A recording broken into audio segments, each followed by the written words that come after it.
2026년 첫 금요일, 오늘 심야 기도의 자리에 오신 성도 여러분들을 환영합니다. 오늘 우리는 시편 130편 5절과 6절 말씀을 중심으로 기다림 속에서 하나님은 일하십니다 라는 제목으로 하나님의 은혜를 나누고자 합니다. 이 말씀이 여러분의 지친 영혼에 새 힘이 되고요, 오늘 밤 부르짖는 그 기도의 문을 여는 열쇠가 되기를 소원합니다. 사랑하는 성도 여러분, 새해가 밝았습니다. 보통 새해 첫 금요 기도회라고 하면 축복, 응답, 형통 같은 단어들이 먼저 떠오르잖아요. 그런데 오늘 하나님은 우리에게 조금 무거운 것 같지만 어떻게 보면 우리 신앙의 가장 본질적인 주제라고 할 수 있는 기다림에 대해서 말씀하고 계십니다. 여러분, 신앙생활 하면서 우리를 가장 힘들게 하는 것이 뭘까요? 고난 그 자체가 아닐까요? 아닙니다. 진짜 힘든 건 하나님의 침묵입니다. 차라리 하나님께서 그거 안 돼, 안 된다 이렇게 말씀하시거나 이렇게 해 확실하게 방향을 주시면은 속이 시원하겠는데요, 아무리 울고 불고 난리를 치고 기도를 해도 때로는 하늘이 노판처럼 단단히 닫혀 있는 것 같이 느껴질 때에 절망이 될 때가 적지 않아 있죠. 하나님께서 듣고 계시기는 한 건가요? 주님, 지금 저를 보고 계시기는 한 건가요? 이런 질문이 우리의 목끝까지 차오를 때에 오늘 본문의 시인은요, 아주 우리에게 중요한 영적인 원리를 가르쳐주고 있습니다. 그는 지금 인생의 어둠의 한복판에서 이렇게 고백하고 있어요. 나의 영혼은 여호와를 기다리며 나는 주의 말씀을 바라는도다. 본문 1절을 보면 시인은 내가 깊은 곳에서 주께 부르짖었나이다 이렇게 시작하고 있거든요. 이 시편 130편 1절에 이 깊은 곳은요, 히브리어 그 원문에서 보면 단순히 기분이 우울한 거, 처진 거, 이 정도가 아닙니다. 이것은 마치 거친 파도가 사납게 몰아치는 그 바다의 한복판에 푹 빠져버려 가지고요, 발이 그 밑에 닿지 않는 그 절망의 깊은 시면을 뜻해요. 경제적인 파산이나 깨어진 관계나 도저히 회복될 기미가 보이지 않는 질병이나 혹은 자신의 죄책감 때문에 하나님 앞에 도저히 고개조차 들 수 없는 영적인 바닥 상태를 말해요. 그런데 여러분, 놀라운 사실이 하나 있어요. 본문의 시인이 하나님을 가장 깊이 만난 그 곳이 성전의 화려한 의자가 아닌 이 깊은 인생의 바닥이었다 하는 것입니다. 그는 인생의 바닥에서 두 가지를 선택하지 않았어요. 인생의 바닥을 경험하면 대부분 이 둘 중에 하나를 선택하기 쉽거든요. 첫째, 그는 하나님으로부터 도망치지 않았습니다. 둘째, 내 인생 그렇지 뭐 잘 되는 날이 있나? 체념하지 않았습니다. 대부분 두 종류로 반응을 많이 하시거든요. 하나님으로부터 멀어지는 거예요. 도피해버리는 것입니다. 아니면 포기하고 체념해버리는 것이죠. 그런데 이 시인은 놀랍게도 무엇을 선택했다고요? 기다림을 선택했어요. 기다림을 선택했어요. 믿음으로 반응한 거죠. 이게 어렵거든요. 이게 중요해요. 그런데 이것이 갈라버려요. 영적인 운명을 갈라놔 버립니다. 성경이 말하는 기다림은요, 가만히 앉아서 그저 시간 가기를 기다리는 그런 것이 아닙니다. 그것은 시선을 하나님께로 고정하는 영적인 집중을 말해요. 더 절실하게, 더 절박하게, 더 간절하게 하나님께 나가고 하나님 붙드는 하나님을 향한 집중, 영적 집중을 가리킵니다. 하나님 떠나서는 주님 저는 길이 없습니다. 이거거든요. 시인은 5절에서 나는 주의 말씀을 바라는도다 이렇게 고백하고 있어요. 여러분, 이것이 우리가 세상 사람들과 다르게 하나님을 기다릴 수 있는 이유입니다. 세상 사람들은 막연한 희망을 품어요. 시간이 약이겠죠. 살아가다 보면 뭐 좋은 날도 오지 않겠습니까? 내일은 좀 낫지 않겠습니까? 그런데 이러한 것들은 상황에 근거한 막연한 낙관론입니다. 이러한 종류의 기대는 상황이 나빠지면 금방 다 무너져 버립니다. 다 날아가 버려요. 그러나 그리스도인의 기다림은 하나님의 약속에 근거하고 있습니다.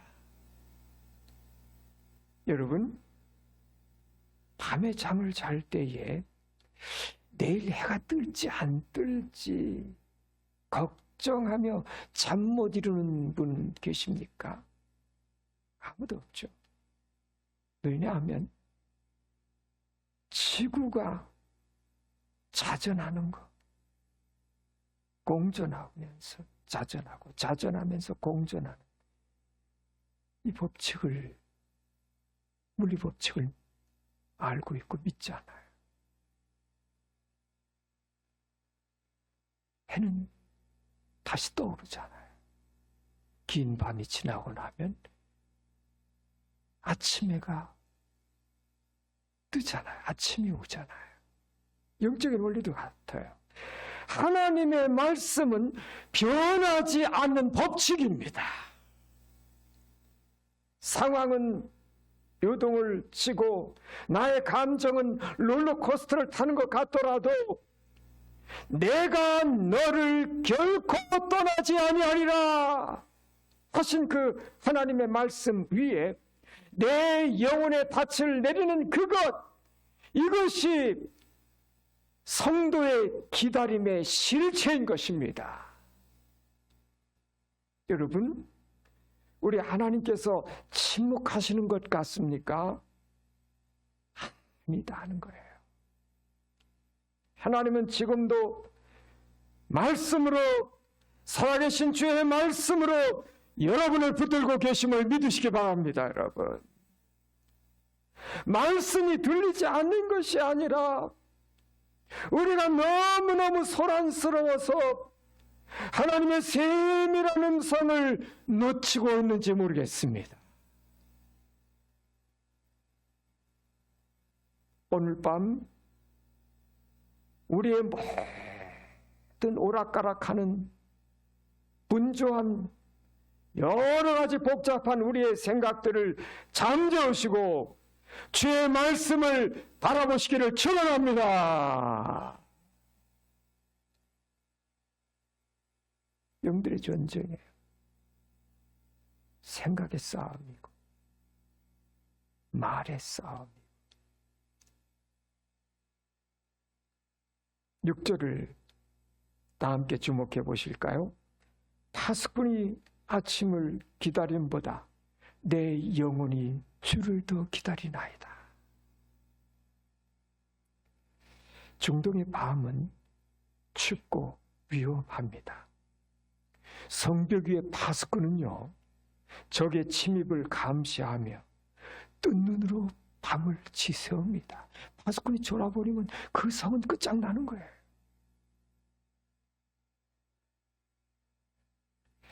그에게, 파수꾼에게 있어서 가장 간절한 것은 아침이 오는 거죠. 아침이 오는 거예요. 이 군대 갔다 오신 우리 형제 집사님들, 장로님들은 이게 너무 실감하잖아요. 특히 겨울 같은 경우에 초소근무 나가서 찬바람, 북풍 한살 팍 때리는데요. 그냥 파카 뒤집어 쓰고 거총하고 철모 쓰고, 아이고 1시간 2시간, 쫄병 때는요 곧 잠 안 나옵니다. 3시간 4시간 새야 돼요. 그러면 그 밤을 새워야 될 때도 있거든요. 파수꾼이 아침을 기다리는 이 심정을 군대 갔다 오신 분들은 너무 잘 알 거예요. 그런데 여러분, 파수꾼이 아무리 노력한다고 해서 해를 빨리 끌어당길 수 있나요? 아니잖아요. 아침이 오는 것은 파수꾼의 소관이 아니에요. 하나님의 소관이잖아요. 그런데 파수꾼이 하는 중요한 일이 있습니다. 그것은 깨어있는 것입니다. 우리가 기도하며 기다리는 동안 상황이 당장 변하지 않을 수 있습니다. 그러나 우리가 깨어 기도하며 기다릴 때에 우리의 영혼이라는 성읍이 지켜지는 것입니다. 이게 중요해요, 여러분. 이때 대부분 무너지거든요. 이때 무너져 내려요. 기도하지 않으면.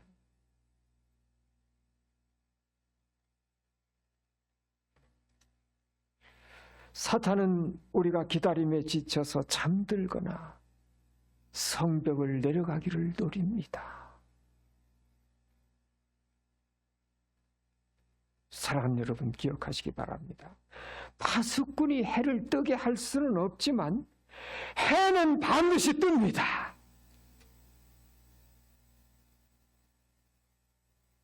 여러분의 인생에 찾아온 이 긴 밤도 마찬가지예요. 여러분이 기도를 멈추시지 않는 한 하나님께서 정하신 영혼의 아침은 반드시 밝아올 것입니다. 우리가 주님 언제까지인가요? 이렇게 물으며 기다리는 그 시간에 하나님은 선을 놓고 계신 것은 아니에요. 보이지 않는 곳에서 하나님은 3가지를 하고 계시는데요. 첫째로 하나님은 때를 준비하십니다. 때를 준비하세요. 우리의 시간표와 하나님의 시간표는 다르죠. 그죠? 예. 우리는 당장을 원하지만 하나님은 가장 좋은 때를 보십니다. 과일이 익기 전에 따면은 씌어서 못 먹잖아요. 하나님은 응답의 열매가 가장 달콤하게 익을 때를 맞추고 계시는 것입니다. 둘째, 하나님은 사람을 준비하십니다. 하나님은 상황을 바꾸기 전에 먼저 나를 다듬으십니다. 여러분, 기다림의 시간을 통과하지 않은 복은 독이 될 때가 많습니다.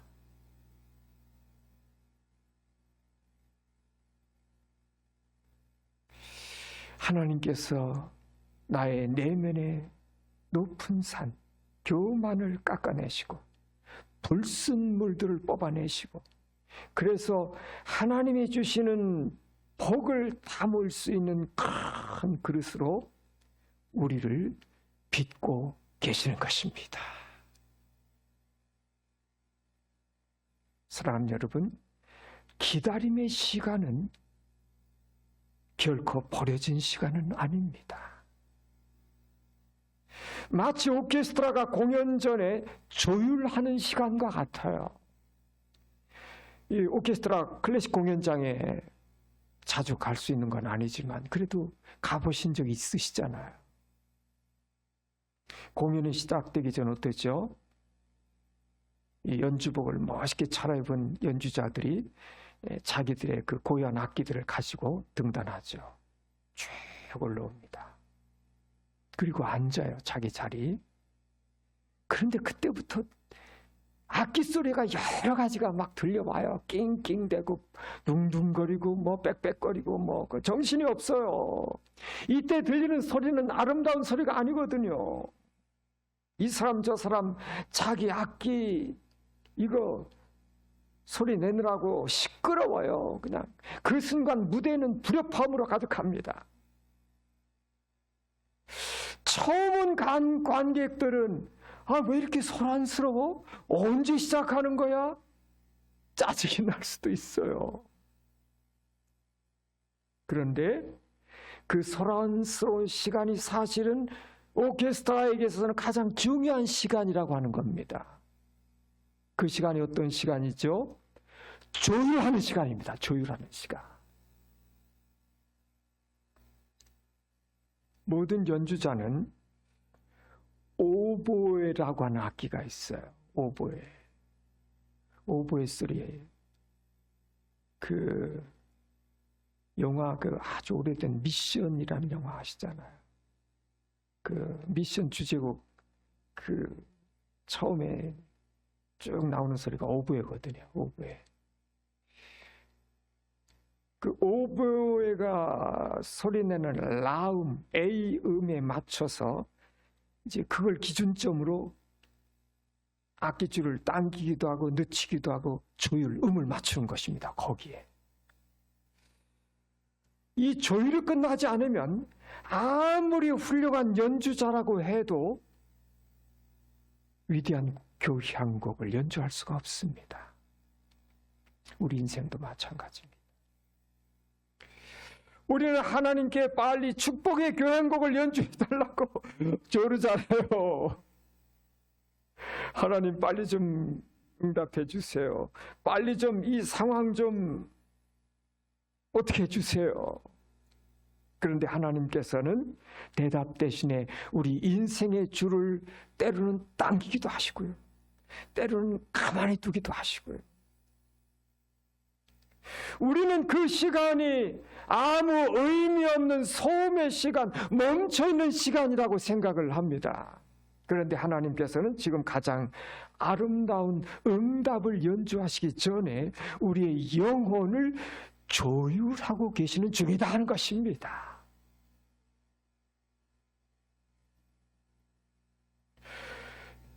오늘 여러분의 인생이 조금 소란스럽습니까? 아무 일도 안 일어나고 그저 계속 언제까지 조율만 하고 앉아 있어야 되는가?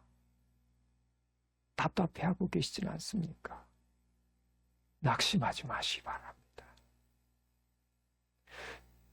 때로는 이 조율의 시간이 길어지는 이유는 하나님께서 여러분을 통해 연주하실 곡이 그만큼 웅장하고 위대하기 때문인 것을 믿으시기를 바랍니다, 여러분. 이처럼 하나님은 지금 우리를 조율하고 계셔요. 조율이 끝나면 하나님의 가장 완벽한 연주가 시작이 될 것입니다. 셋째로, 하나님은 구원의 깊이를 키우십니다. 우리 하나님은 단순히 문제 하나 해결해주고 끝나는 그런 분이 아니에요. 하나님은 그 고난의 시간, 그 기다림의 시간을 통해서 우리가 하나님과 더 깊은 관계 속으로 들어오기를 원하십니다.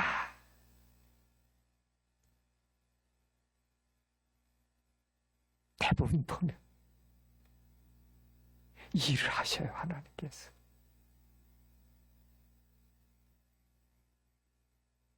이 영혼의 깊은 밤을 통과하지 않고 이 하나님을 깊이 만난 분들이 한 분도 없습니다.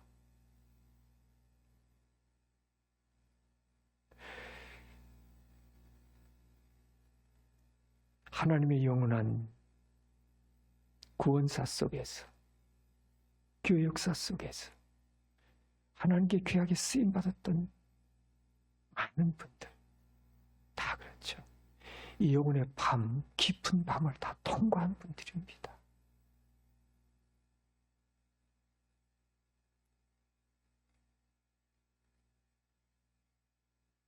그곳에서 하나님을 다 깊이 만난 분들이에요.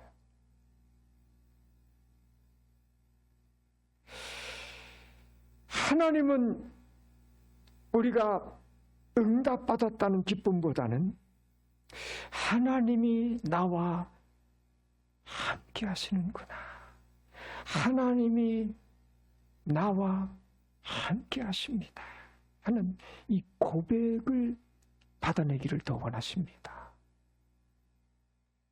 사랑하는 여러분, 말씀을 맺겠습니다. 2026년의 금요일, 첫 금요일, 여러분은 어떤 무거운 마음을 가지고 이 자리에 나오셨나요? 혹시 하나님께서 내 기도를 잊어버리신 것 같아서 서운한 마음은 없으십니까? 아무리 두드려도 대답 없는 것 같은 하나님 앞에 지친 마음으로 앉아 계십니까? 오늘 주께서 여러분에게 말씀하십니다. 아니다. 내가 일하고 있노라. 내가 너를 빚어가고 있노라. 아침은 멀지 않았노라. 하나님의 침묵은 하나님의 부재가 아닙니다. 오히려 하나님은 그 시간에 가장 깊고 세밀하게 일하고 계시다는 사실을 신뢰하시기 바랍니다. 오늘 이 밤 파수꾼의 마음으로 우리 주님을 기다리시기를 축복합니다. 우리를 둘러싼 상황을 바라보지 마시고 주님 바라보시고 주의 음성에 귀를 기울이시고 주의 말씀을 다시 새롭게 굳게 붙드시는 우리 모두가 되기를 축원합니다.